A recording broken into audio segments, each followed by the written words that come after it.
안녕하세요. 오늘도 저희 루트 워십에 이렇게 현장에 또 발걸음해 주시고 또 온라인으로 이렇게 참여해 주시는 여러분들을 환영하고 축복합니다. 저희들 예배를 준비하면서요, 저희들 함께 기도로 이 예배를 준비하며 나아가기를 소망합니다. 이렇게 기도했으면 좋겠습니다. 하나님, 저희들이 지금 이 살고 있는 이 시대가 너무나 하루가 다르게 바뀌어가는 이 시대를 살고 있지만, 하나님, 변하지 않는 하나님의 사랑과 말씀을 사모하여서 하나님 이 자리에 나아옵니다. 하나님, 우리들이 하나님을 예배할 때에 우리의 어지러웠던 마음들이 하나님이 주시는 평안으로 가득할 수 있도록 주님 인도하여 주시옵시고, 주저앉았던 나의 마음이 하나님이 예배를 통하여서 다시금 회복될 수 있도록 주님 인도하여 주시옵소서. 하나님 또한 나의 삶 가운데에서 너무나 바쁜 일상 때문에 잊어버렸던 그 십자가의 의미를 하나님이 예배를 통하여서 다시금 발견하며 다시금 고백할 수 있는 시간 될 수 있도록 주님 인도하여 주시옵소서. 이 시간이 기도의 제목을 가지고 함께 기도하겠습니다.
안녕하세요.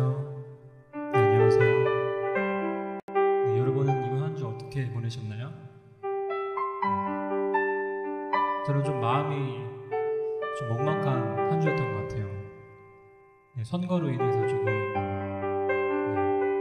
혼란하고 또 긴장 상태의 사회 분위기와 또 가까이서 또 멀리서 들려오는 나쁜 안 좋은 소식들에 좀 마음이 조금 좋지 않았습니다. 여러분은 어떤 한 주를 보내셨나요? 저는 이 자리가 예수님의 위로가 있는 자리이기 원합니다. 저희 예배 자리가 그 예수님의 치유가 있는 자리이기 원합니다. 저는 이 루트워십 예배 자리가 예수님의 능력이 나타나는 자리가 되기 원합니다.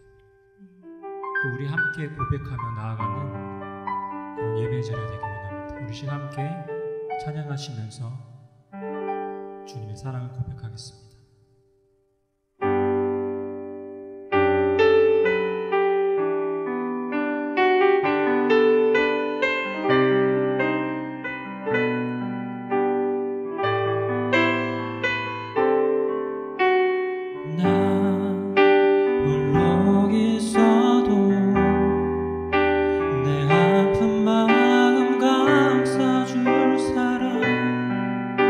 하나 없어도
우리 함께 일어나서 찬양하겠습니다. 찬양 중에 찬양 중에 문을 들어 주를 보내 주를 보내 소망 중에 소망 중에 마음 다해 주라 나 바라네 주님을 볼 때 나에게 힘 주시는 아멘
계로부터 눈을 들어 주를 보기 시작할 때 주의 일을 보겠네. 내 작은 마음 돌이키사 하늘에 꿈꾸게 하는 주님을 볼 때 내게로부터 눈을 들어 내게로부터 눈을 들어 주를 보기 시작할 때 주의 길을 보겠네. 내 작은 마음 돌이키사 하늘에 꿈꾸게 하네. 주님을 볼 때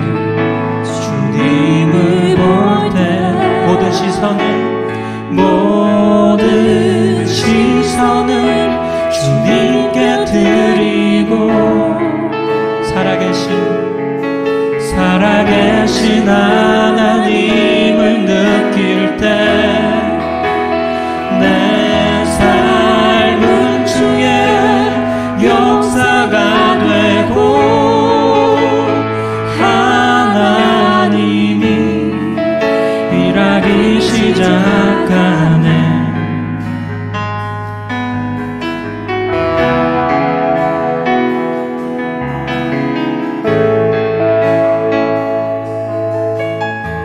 성령이 나를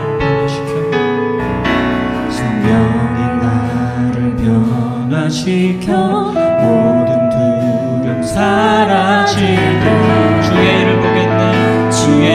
일을 보겠네. 황폐한 땅 가운데서 주님만 나에게 되리. 주님을 볼 때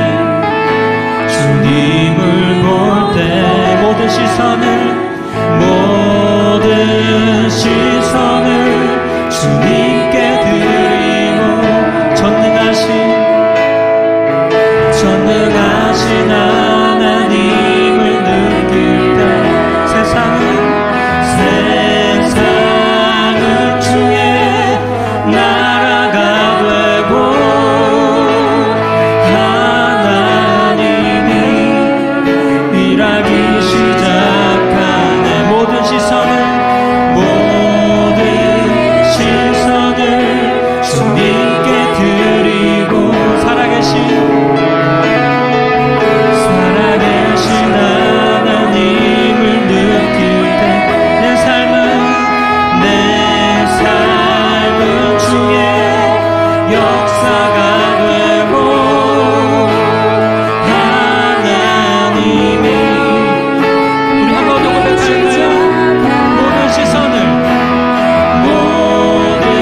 진 하나님을 느낄 때 새 삶은 주의 역사가 되고 하나님이 일하기 시작한 모든 시선을 주님께 드리고 전능하신 하나님을 느낄 때 세상은 주의 나라가 되고 하나님이 일하기 모든 시선을 주님께 드립니다. 모든 시선을 주님께 드리고 살아계신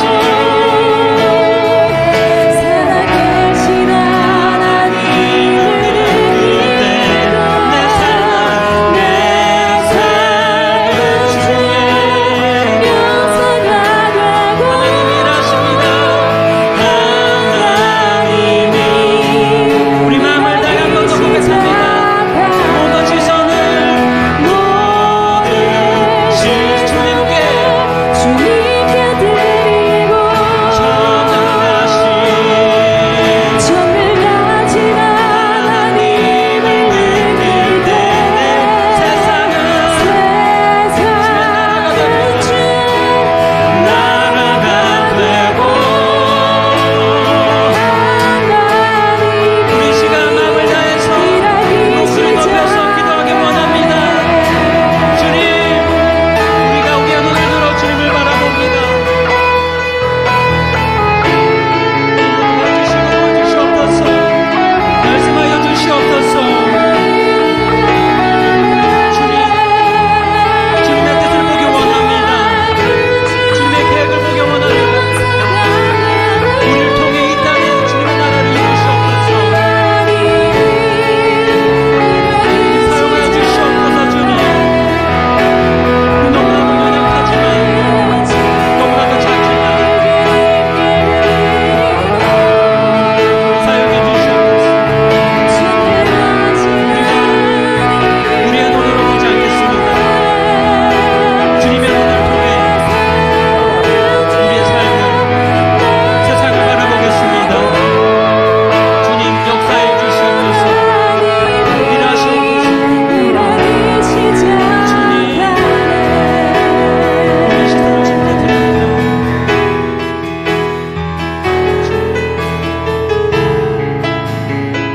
이 자리 가운데 임하시옵소서. 이 땅을 고치시옵소서. 아픔 많고 슬픔 많은 이 땅에 주님의 나라를 이루어 주시옵소서.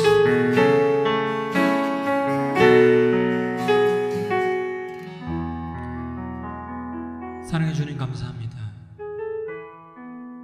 우리는 주님이 필요합니다. 우리 너무나도 작고 연약합니다. 우리의 손과 발, 눈과 귀는 주님의 마음을 담기에 너무나도 부족합니다. 주님, 우리가 일하지 않겠습니다. 주님 일하시옵소서. 주님, 우리의 눈으로 보지 않겠습니다. 주님, 보여주시옵소서. 주님, 우리가 세우지 않겠습니다. 주님, 이 땅에 주님의 나라를 세워주시옵소서. 주님, 우리가 살아가지 않겠습니다. 주님의 사랑으로 사랑하겠습니다. 주님, 이 예배의 시간 가운데 임하시고 우리를 변화시키시고 이끌어 주시옵소서. 이 모든 것 주 예수님의 이름으로 기도드립니다. 아멘.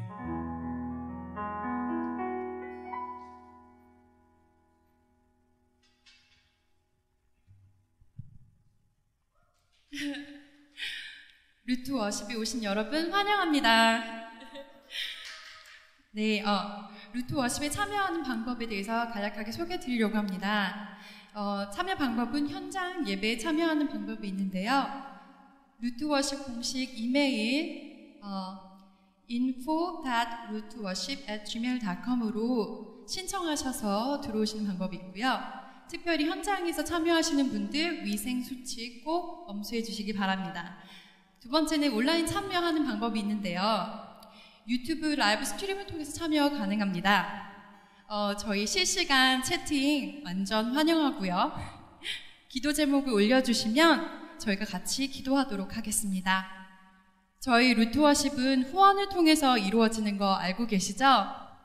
마음에 감동이 있으신 분들 저희 루트워십 공식 이메일 info.rootworship@gmail.com으로 연락 주셔서 그러면 저희가 자세한 절차 알려드리도록 하겠습니다.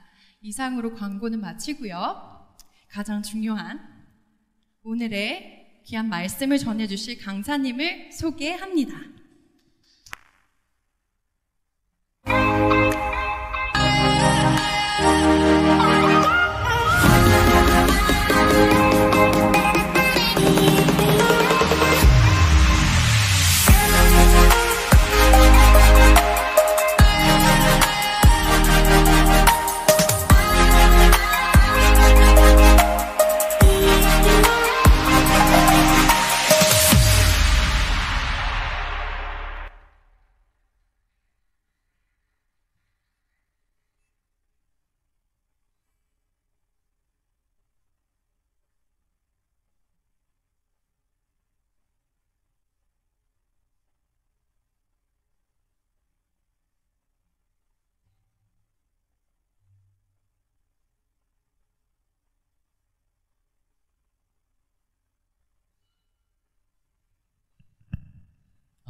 됐습니다. 제가 뉴저지 시골에서 와서 아직 뉴욕에 적응하는 데 좀 시간이 걸리고요.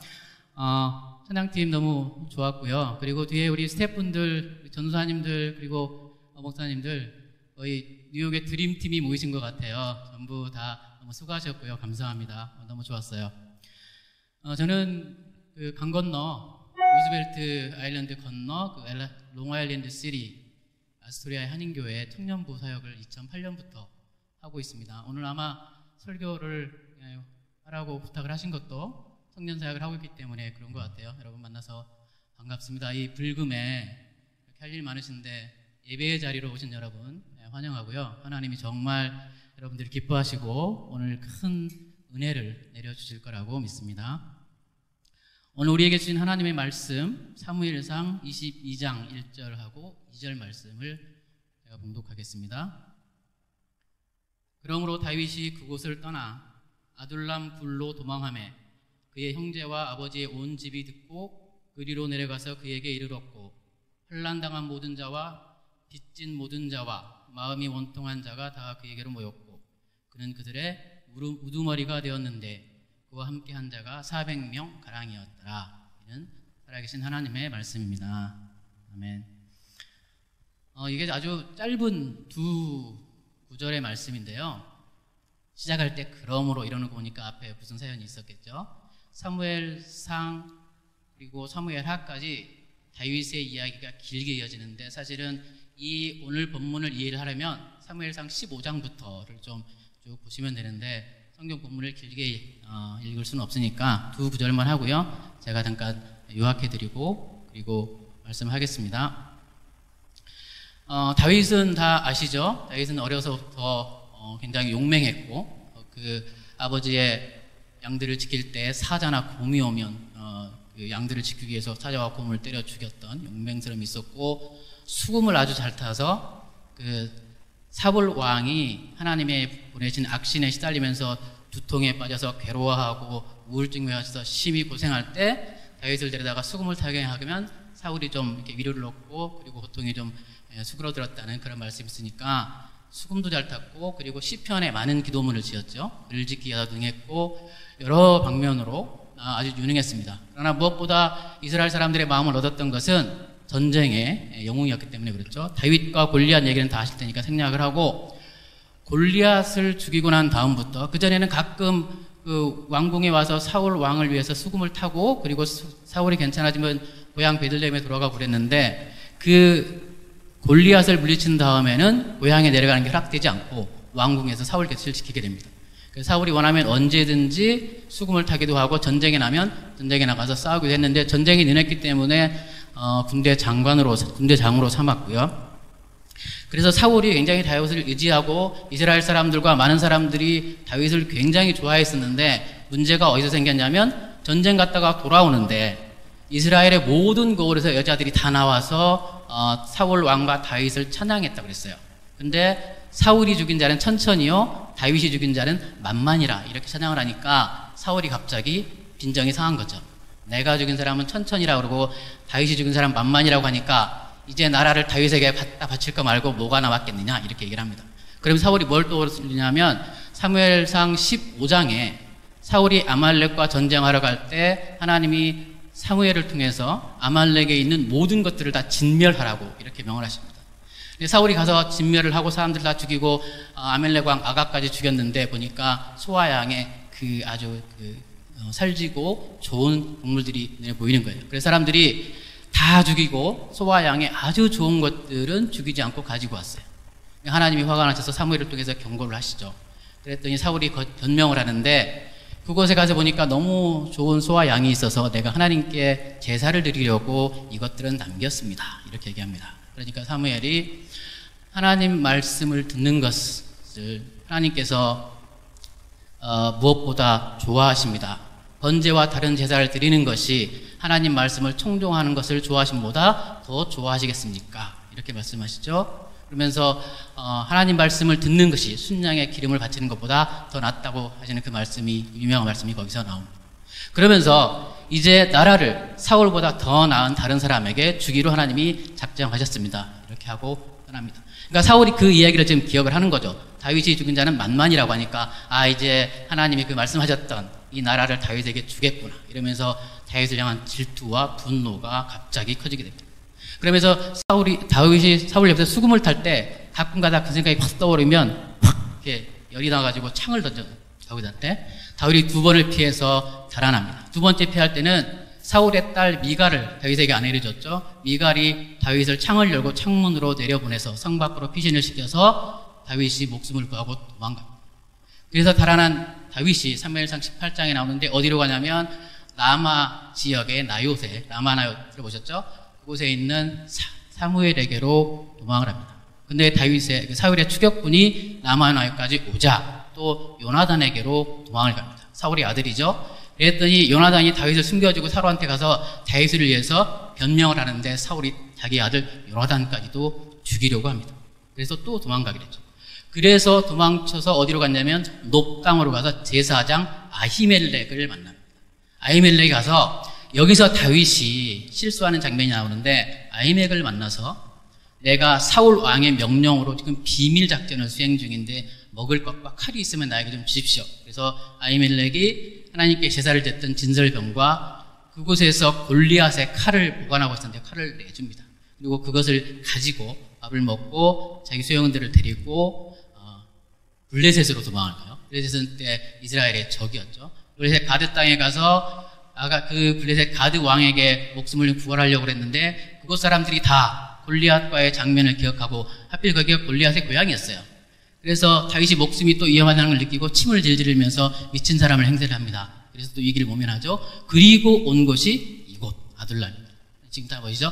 아둘람 굴이 왔는데 이곳에 누가 왔냐면 환난당한 사람들, 빚진 자들, 그리고 마음이 원통한 모든 사람들이 다윗이 숨어있는 아둘람 동굴에 온 것입니다. 아둘람이라는 말은 히브리어로 은신처, 피난처, 그리고 격리되어 있는 곳 이런 뜻입니다. 고대 도시 아둘람은 예루살렘 남쪽으로 한 40km 정도 떨어져 있는 곳에 있었다고 하는데 오늘날 말로 바꿔 말하면 생추어리 처치 이런 뜻이에요. 이민자 보호교회라고도 할 수 있죠.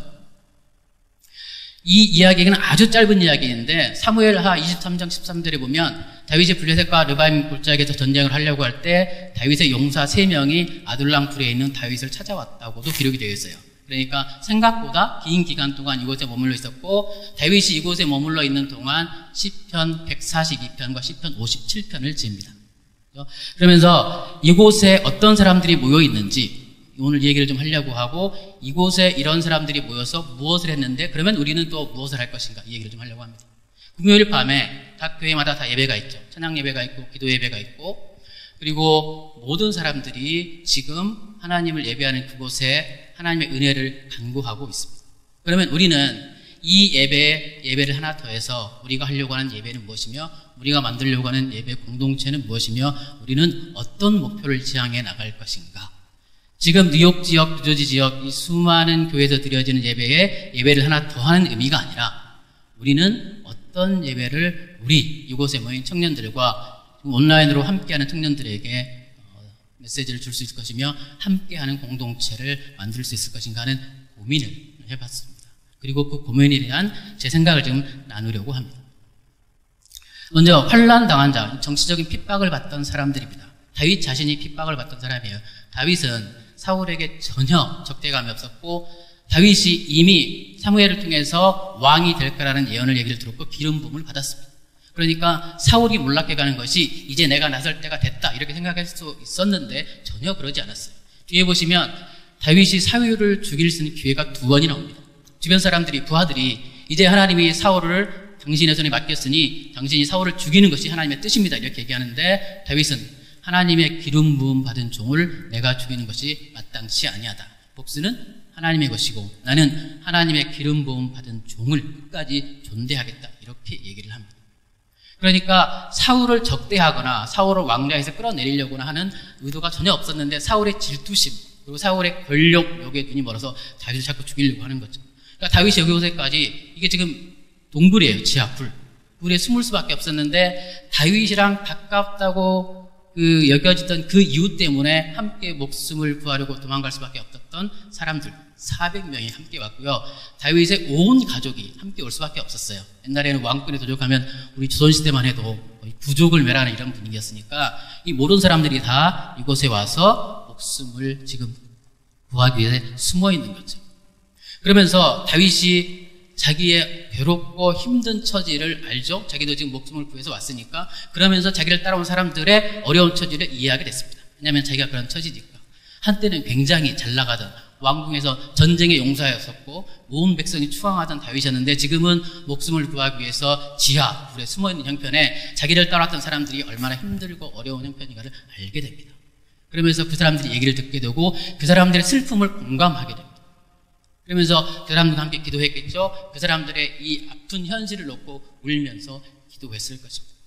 2번째, 경제적으로 어려운 사람들. 여기는 모든 빚진 자라고 그랬는데 그냥 남한테 돈 빌려 쓰고 떼어먹고 도망간 사람들이 아니라, 그때 당시에 보리대금, 이런 부정, 불의 때문에 어쩔 수 없이 가산을 탕진하고 빚쟁이들에게 쫓겨서 도망을 칠 수밖에 없는 사람들이 이곳으로 모였습니다.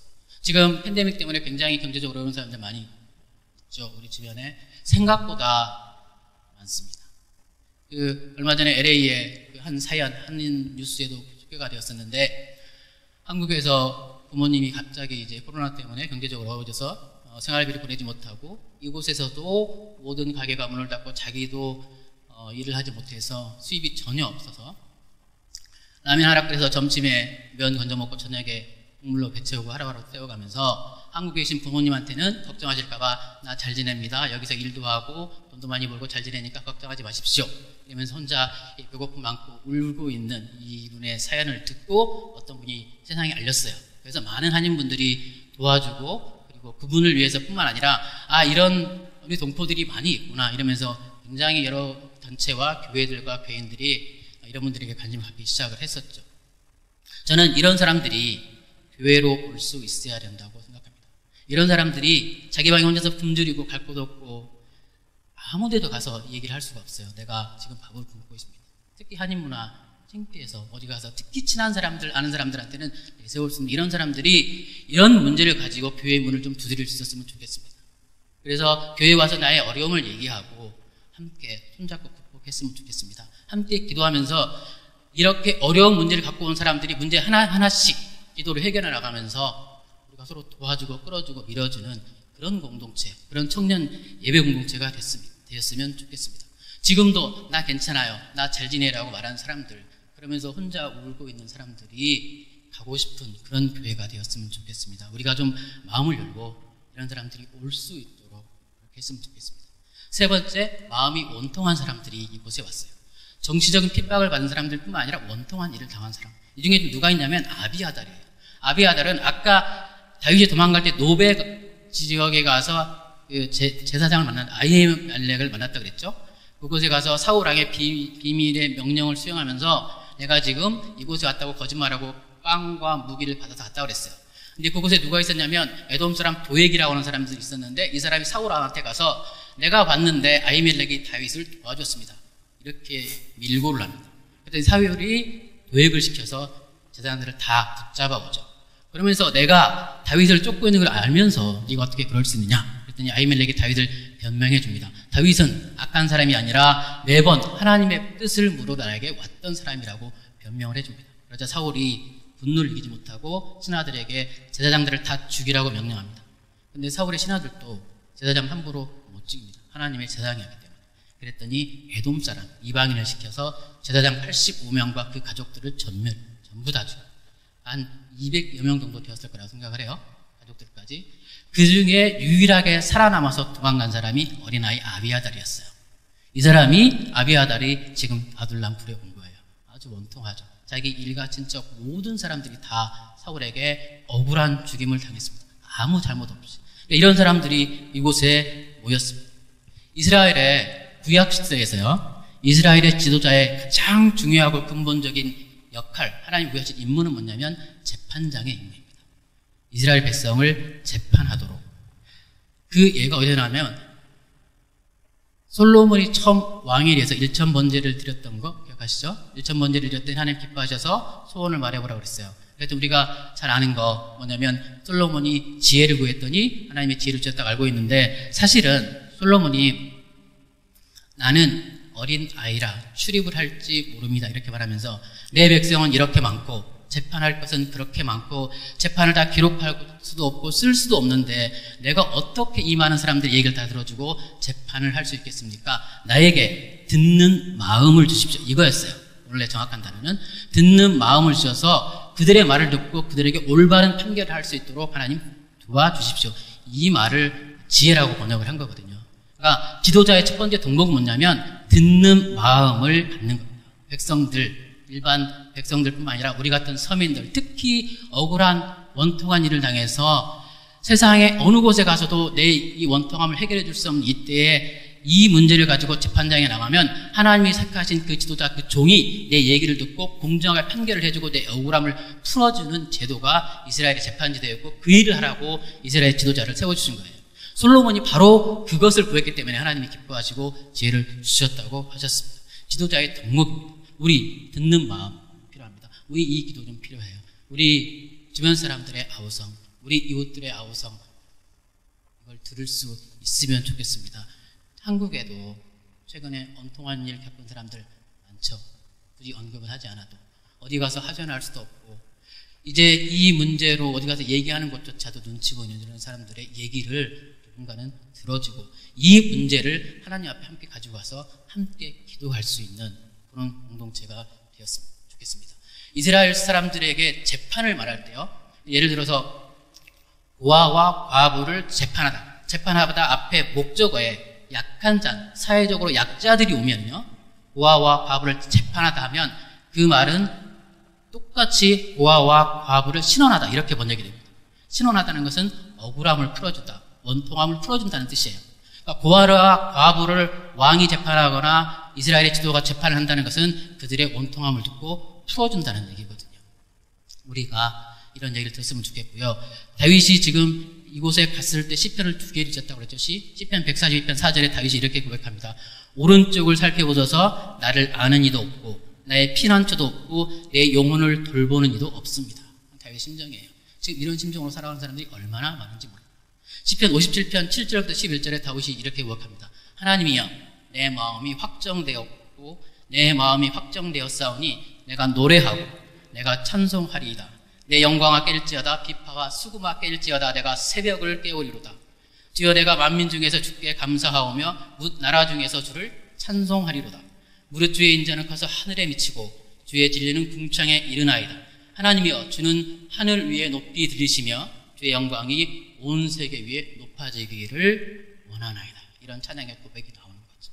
그러니까 이런 온통한 사람들, 경제적으로 어려운 사람들, 정말 마음의 곤란을 겪고 있는 사람들이 함께 모여서 기도하면서 우리의 문제를 하나씩 풀어가면서 이런 찬양이 우리 찬양이 되고 기쁨의 찬양을 부를 때까지 함께하는 공동체가 되었으면 좋겠습니다. 지금 연합감리교회 소속된 교회 다니시는 분들 중에 혹시 기쁨의 언덕으로 지금 묵상 계속 하고 계시는 분들이 있다면 오늘 순서가 예레미야 34장이죠. 제가 김진우 목사님이 소개글을 좀 전해달라고 해서 문득 생각난 게 예레미야를 잡고 싶은 신학자인데 쉽지 않아요. 예레미야는 구약에서 성경 전체에서 가장 불쌍한 사람입니다. 욥보다도 더 불쌍한 일생을 지냈던 사람인데 그러나 끝까지 하나님의 말씀을 붙잡고 하나님이 귀에 담아주신 그 소리를 세상에 외쳤던 사람입니다. 예레미야 34장에 오늘 본문에 어떻게 되어 있냐면요. 이스라엘이 남유다가 멸망해가는 그 마지막 시기였습니다. 시드기야 왕 때예요. 이게 저희 지난 주일 아스리안 청년교회 설교했던 내용 중에 일부인데 설교 주제가 거룩의 일상화, 구체화였습니다. 내용이 뭐냐면 시드기야는 악한 왕이었어요. 그래서 하나님이 여러 번 기회를 주시고 예레미야서 1장부터 34장까지 올 때까지 계속 돌아오라 배역한 이스라엘아 나에게 돌아오라 이렇게 경고를 하시는데 끝내 말을 안 듣죠. 하나님과 같은 거짓 예언자들 들여놓고 이렇게 내세워서 평안이다 예루살렘은 멸망하지 않는다, 예루살렘은 하나님의 보호 아래에 있다, 하나님이 계시면 예루살렘은 어느 누구도 멸망시킬 수 없다 이렇게 얘기하는데 예레미야는 아니다, 하나님이 보내셨다, 하나님이 멸망시킬 것이다 이렇게 얘기를 합니다. 돌아오지 않습니다. 근데 34장에 갑자기요 아무 이유 없이 뜬금없이 시드기야가 모든 고관들과 다 모여서 노예를 해방합니다. 이스라엘의 모든 노예를 해방을 해요. 그것도 아주 엄중하게 고대 군동에서 계약을 맺을 때는 송아지를 잘라서요. 반으로 잘라서 왼오른편 오른편을 놓고 계약 당사자, 두 당사자가 그 사이를 지나갑니다. 우리 성경에서 그런 개념으로 하나님과 우리와 언약을 맺습니다. 우리가 하나님의 언약 백성이라고 할 때 그 정도 심각한 의식으로 우리가 하나님과 언약을 맺는 건데 시드기야 바로 그 의식을 치르면서 노예를 해방하기로 약속을 합니다. 그랬더니 하나님이 잘했다 이렇게 칭찬하시면서 예레미야 2장에서부터 백성아 배역한 이스라엘아 돌아오라 할 때 히브리어로 돌아오라가 슈브라는 단어인데 돌아오라 내게로 돌아오라 슈브 하시는데 여기에서 이 노예를 해방시키는 장면을 보고 네가 나에게 돌아왔구나 슈브라는 동사를 사용합니다. 그러니까 1장부터 37장까지 한 번도 하나님의 부르심에 응답하지 않았던 이스라엘이 노예를 해방시켜주는 그 장면에 시드기야 1장이 처음으로 하나님께 칭찬을 받고 너희가 나에게 돌아왔구나 너희가 회개했구나 이렇게 얘기합니다.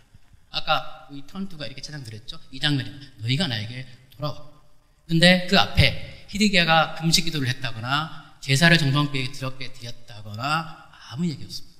그냥 뜬금없어요. 어떻게 보면 뜬금없이 노예를 풀어주려고 했는데 하나님이 잘했다. 너희가 회개했구나. 너희가 나에게 이제 돌아왔구나. 이렇게 하나님 평가를 하시죠. 그리고 37장 5절에 보면 1년 반 동안 느부갓네살 왕이 예루살렘 성을 포위하고 공격을 하다가 포위하는 동안에 유대 각 땅을 다니면서 모든 지역을 초토화시키면서 이제 예루살렘을 거의 이제 함락 직전에 있었는데 30장 5절에 어떤 일이 벌어졌냐면 이집트에서 바로 왕이 군대를 입고 출정을 합니다.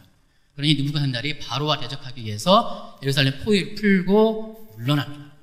그래서 아마 하나님이 시드기야를 칭찬할 때 이 시점이 느부갓네살 왕이 예루살렘 포위를 풀고 물러났을 그때가 아닌가 이렇게 추정을 합니다.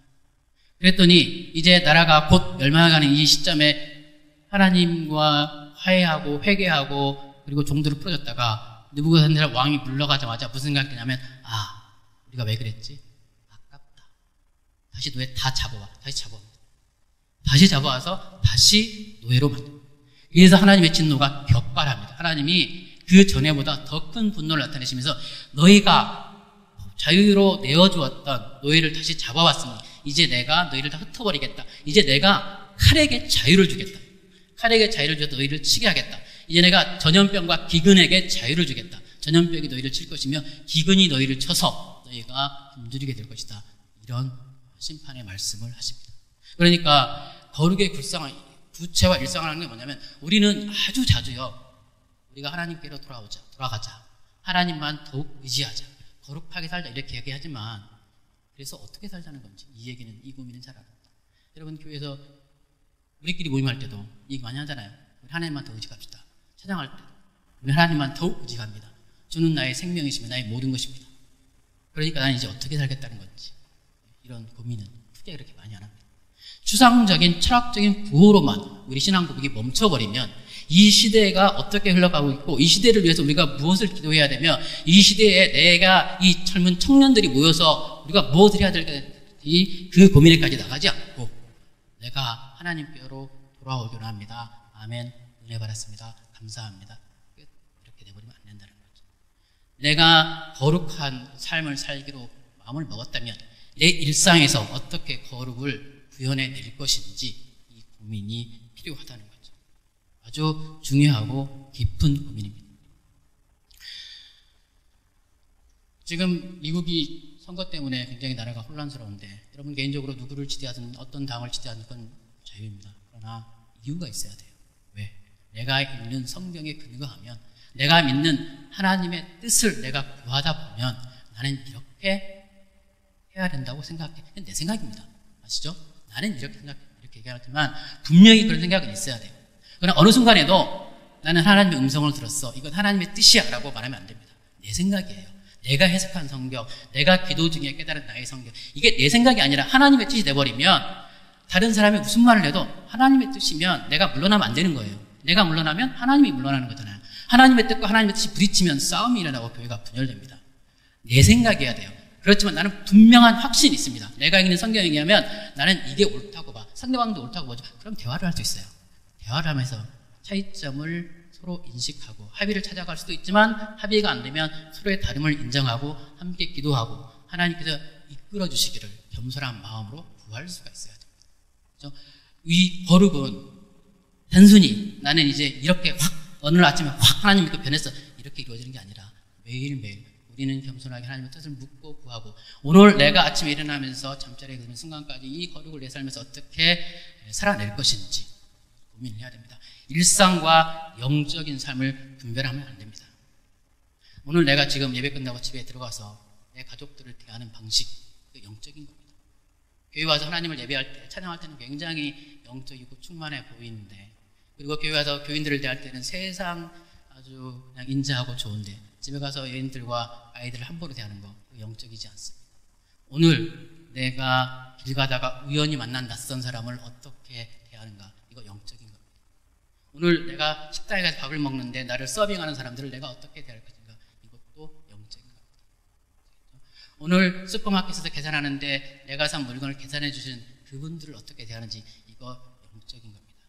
오늘 운전하는데 내 앞으로 갑자기 끼어들어온 차 그 운전자에 대해 내가 어떤 마음을 가질 것인지 이것도 역시 영적인 겁니다. 학교에서 친구들을 대하는 방식, 직장에서 동료들을 대하는 방식 이것 다 영적인 겁니다.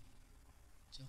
직장에서 정직하고 성실하게 일을 해나가는 방식 이것도 다 영적인 겁니다. 기억했으면 좋겠습니다.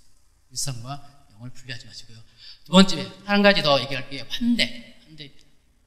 아까 말씀드렸죠. 환난당한 사람들, 억울한 사람들, 가난한 사람들이 와서 이곳에서 따뜻하게 환영받을 수 있는 그런 교회였으면 좋겠습니다. 환대는 사랑, 낯선 사람, 외국인, 낯선 사람, 외국인 같은 뜻인데 합성합니다. 낯선 사람을 사랑하는 것, 따뜻하게 맞아주는 것, 이게 환대입니다. 이게 그리스 로마 시대는 보편적으로 쓰이던 단어였어요.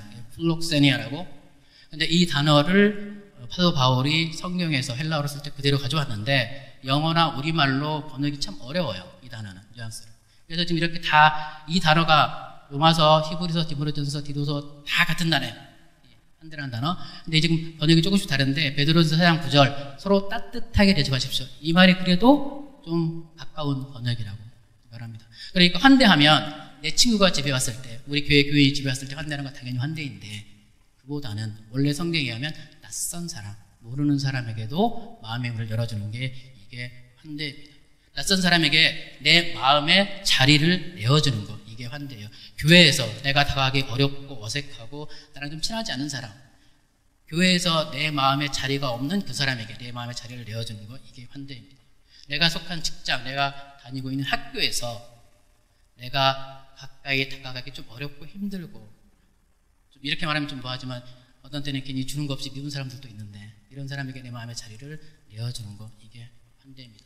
한 나라가 한 공동체가 그 나라를 찾아오는 낯선 방문자들 살기 위해서 그 나라를 찾아오는 사람들에게 마음의 자리를 내어주는 것. 이게 성경이 말하는 환대입니다. 이민자들, 방문자들, 특히 서림 이민자들, 이 사람들에게 마음의 자리를 내어주는 것. 이게 나라가 해야 될 일이고, 이것이 기독교인들이 만들어가는 나라가 해야 될 일입니다. 지금껏 살아오면서 여러분 중에 나는 한 번도 삐뚤어져 본 적 없고, 나는 한 번도 좌로도구도 치우치지 않고 한 길만 곱게 걸어왔고, 나는 내 인생의 목표를 정해놓고 그것을 성취하기 위해서 끊임없이 노력해왔고, 나는 잘 왔다고 생각하는 사람이 있다면 정말 잘하시는 겁니다. 제가 제일 부러워하는 분들이 그런 분들이세요. 하나님이 만약에 이 가운데 그런 분들이 있다면 여러분들을 축복해 주셔서 그 길로 흔들림 없이 계속 가시기를 바랍니다. 그것을 위해서 기도합니다. 그리고 그런 노력들이 결실을 맺을 수 있기 바랍니다. 하나님 여러분을 축복하셔서 결국에 하나님의 뜻이 나의 뜻이 될 때까지 하나님 여러분들을 붙들어 주시기 바랍니다. 내 신념이나 목표가 너무 강해서 이것이 내 뜻이 하나님의 뜻이 되기를 구하는 것이 아니라 하나님의 뜻이 나의 뜻이 되올 때까지 하나님 여러분들을 붙들어 주시기 바랍니다. 하지만 가끔 실수하고 넘어지는 사람들도 있어요. 이렇게 목표를 정해놓고 쭉 가는 사람들도 있지만 그러지 못하는 사람들도 있잖아요. 젊어서 한때 실수로 나락에 빠진 경험을 한 사람들, 아니면 어쩌면 아직도 그 나락에서 헤어나오지 못하고 고생하는 사람들, 힘들어하는 사람들, 게임은 아직 끝나지 않았다고 우리 말하지만 아직 출발선상에 서보지도 못한 사람들, 그런 사람들에게 우리가 괜찮다고 말해주는 그런 예배 공동체가 되었으면 좋겠습니다. 그런 분들이 마음의 부담 없이, 소외감 없이, 차별당하는 느낌 없이 올 수 있는 그런 예배가 되었으면 좋겠습니다. 어떤 사람들 지금 너무 어렵고 자기의 과거의 선택 때문에 큰 후회와 좌절에 빠져 있다고 하더라도 인생의 그런 지점에 서서 앞으로 나아가지도 못하고 과거로 돌아가지도 못하는 사람들에게 믿음 가지고 주님께로 돌아오면 조금 늦게 출발하더라도 올바른 방향으로 다시 갈 수 있도록 우리가 힘이 되어줄 수 있다고 이렇게 말하는 우리 예배 공동체가 되었으면 좋겠습니다. 가다가 누구라도 넘어지면 서로 세워주고 서로 기도해주고 그렇게 믿음의 동역자들과 함께 이 예배 공동체 안에서 극복해 나갈 수 있었으면 좋겠습니다. 때로는 어려운 사람들 같이 만나서 대화를 하다 보면 우리가 해줄 수 있는 게 기도밖에 없다는 좌절감, 자괴감이 들 때도 있습니다. 그런 경험 해보셨죠? 하지만 이런 문제를 놓고 함께 기도할 수 있다는 것이야말로 엄청난 축복이라고 하는 사실을 기억했으면 좋겠고요. 함께 기도하면서 너의 기도 제목이 나의 기도 제목이 되고 이 가운데 누군가의 기도가 이루어지고 어려움이 해결될 때마다 함께 기뻐하고 축하해 줄 수 있는 그런 예배 공동체 되었으면 좋겠습니다. 아둘람 공동체, 세상에서 약하고 가난하고 소외되고 의지할 곳 없는 사람들이 문을 열 수 있는 그런 용기를 주는 우리 아둘람 공동체 피난처가 되었으면 좋겠습니다. 네. 같이 기도하시겠습니다. 찬양할까요?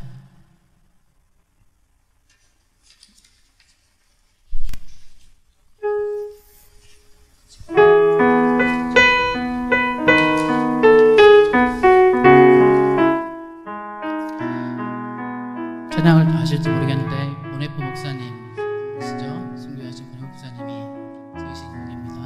찬양 드리겠습니다.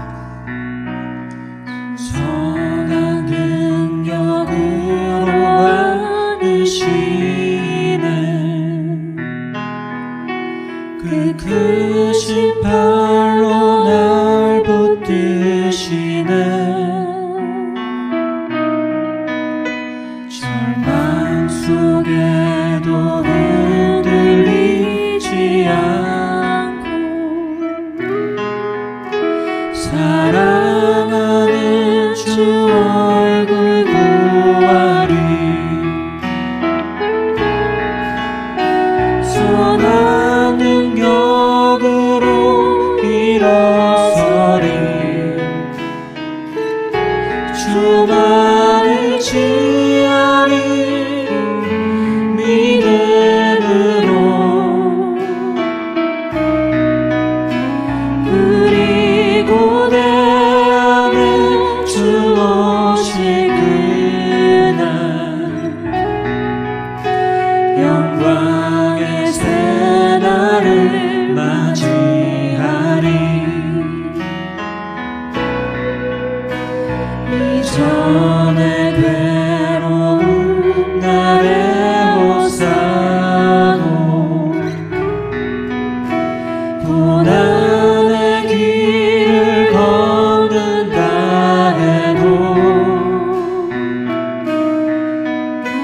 주님께 모두 맡긴 우리 영혼 끝내 승리의 날을 맞으리 선한 능력으로 일어서리 주만을 지하리 믿음으로 우리 고대 안에 주 오실 그날 영광의 새 날을 맞이하리 주님이 마신 고난의 순잔을 우리도 감사하며 받으리 주님의 남은 고난 채워가며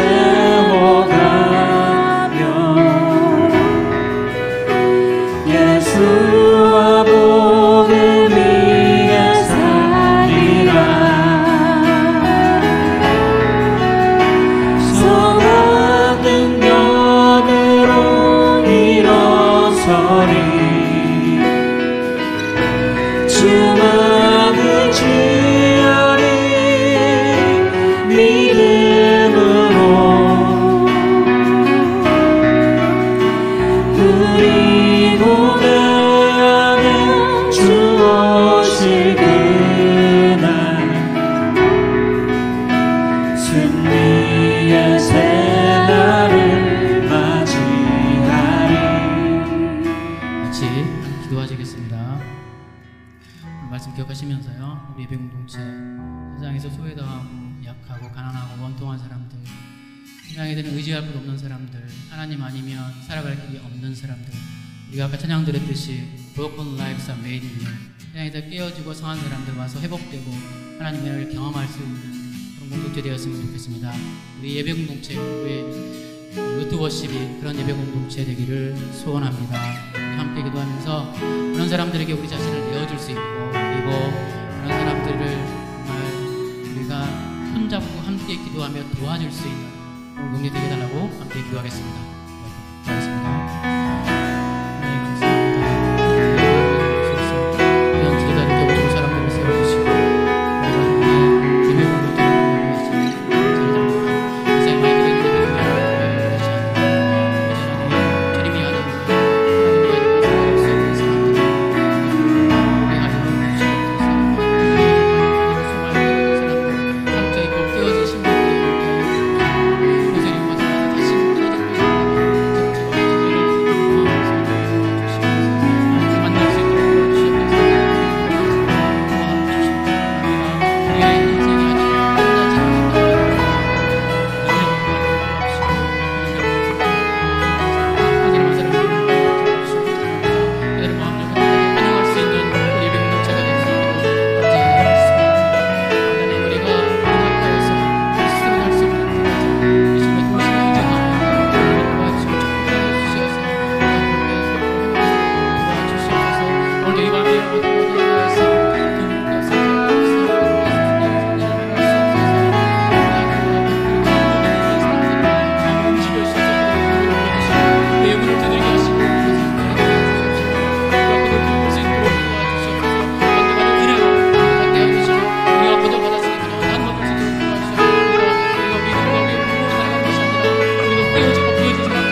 우리가 그렇게 환대의 공동체가 될 수 있기를 소원합니다. 낯선 사람들에게, 이방인들에게 우리 마음의 자리를 내어줄 수 있고, 아주 가깝게는 우리 가족들에게, 우리 교인들에게, 친구들에게, 내가 예수 믿는 예수의 제자라고 알고 있는 모든 사람들에게 이 마음의 자리를 내어줄 수 있기를 원합니다. 사람들이 나를 통해서 예수를 보게 해달라고 그렇게 기도하시겠습니다. 내 마음의 자리에 들어와서 내 마음의 주인 되시는 예수님을 그들도 보고 만날 수 있게 해달라고 그렇게 기도하겠습니다. 나는 그렇게 따뜻한 사람이 아니고 내가 그렇게 좋은 사람이 아니라고 생각이 되시면 성령께서 나를 도와주시고 하나님이 원하시는 방향으로 원하시는 능력대로 나를 이끌어주시고 함께 해달라고 이 시간 같이 기도하시겠습니다.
이 시간은 유튜브 라이브에 올려주신 기도 제목 함께 기도드리겠습니다.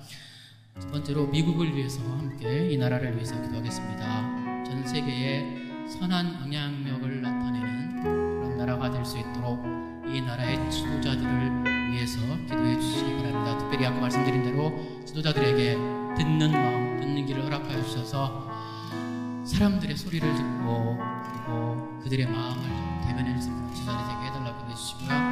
또 하나가 있는데 선거가 끝난 후 일어날 수 있는 폭동과 폭력 사태, 시위를 막아주시고 절대로 희생자들이 나오지 않도록 하나님께서 도와주시고 이 도시를, 이 나라를 안전하게 지켜달라는 이 두 가지 기도 제목 가지고 함께 기도드리겠습니다. 기도하겠습니다. 하나님, 이 나라의 지도자들을 도와주시옵소서.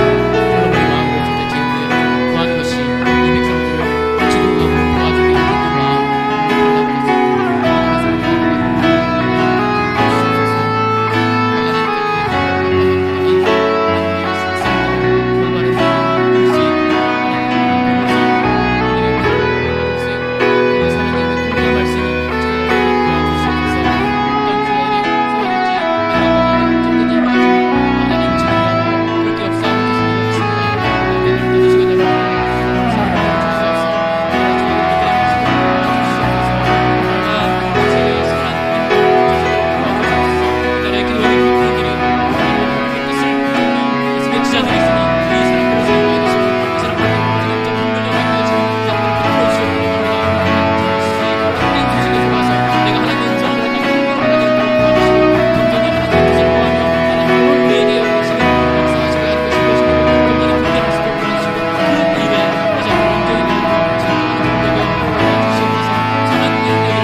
하나님, 귀한 은혜 주심을 감사를 드립니다. 저희가 입술로 몸으로 찬양 드릴 때 하나님 영광 받으셨을 줄로 믿습니다. 우리가 마음으로 올려드린 기도의 제목들 하나님 들으셨으니 하나님 가장 좋은 것으로 주실 것을 또한 믿습니다. 나 자신과 개인과 교회와 나라를 위해서 기도를 드렸으니 하나님 우리 소원을 들어주실 줄 믿습니다. 우리 마음에 역사하여 주시어서 오늘 우리에게 향하신 하나님의 뜻이 무엇인지를 분별하도록 도와주시고 더 잘 알게 도와주시고 겸손하게 무릎 꿇고 그 주님의 뜻을 구하여서 하나님이 안내하시는 대로 최선을 다해 우리 자신을 내어드리는 우리가 될 수 있도록 인도하여 주옵소서. 힘없고 가난하고 세상에 소외받는 그 어떤 사람이라도 오면 환영받는 예배 공동체에 되게 도와주시고 어떤 낯선 이방인이라도 우리가 따뜻하게 우리 마음의 자리를 내어드릴 수 있는 예수 따르미들이 될 수 있도록 한 사람 한 사람 마음에 역사하여 주시옵소서.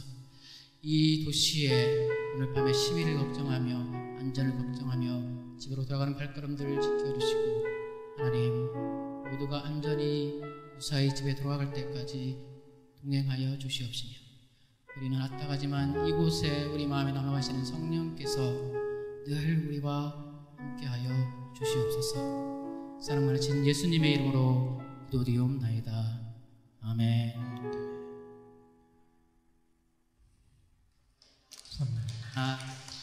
네, 우리 시간 다 함께 자리에서 일어나셔서 마지막 찬양하시면서 오늘 받은 은혜를 가지고 삶의 예배로 나가겠습니다.